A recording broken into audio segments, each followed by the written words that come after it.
Top quality और consistent performance के लिए सिर्फ सिल्वर पंप। टॉप क्वालिटी और कंसिस्टेंट परफॉर्मेंस के लिए सिर्फ सिल्वर पंप, नाम याद रखना।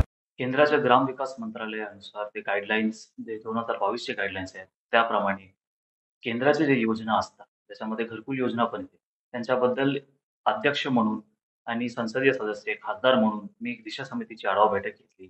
त्याच्यामध्ये प्रधानमंत्री आवास योजना ग्रामीण, ज्याला आपण घरकुल योजना बोलतो. आणि अगोदर ती इंदिरा आवास योजना होती. त्याबद्दल मी बैठक घेतली. त्याच्यामध्ये किती निधी आला आहे, किती निधी पडणार आहे, किती खर्च आहे, अखर्चित आहे, किती लाभार्थी आहे, याच्याबद्दल मी आढावा बैठक घेतली.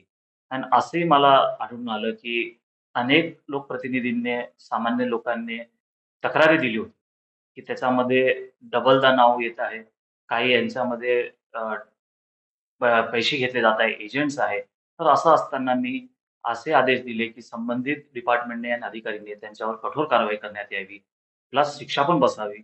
आणि हे जे आहे, मला तर पहिल्यांदा नंदुरबार जिल्ह्यात 1,32,000 पेक्षा जास्त लाभार्थींची म्हणजे टार्गेट दिलं गेलं आहे. तर निश्चितपणे मला वाटतं हे योग्य पद्धतीने राबवण्यात यायला पाहिजे आणि प्रत्येक लाभार्थीला ही योजनाचा फायदा भेटायला पाहिजे.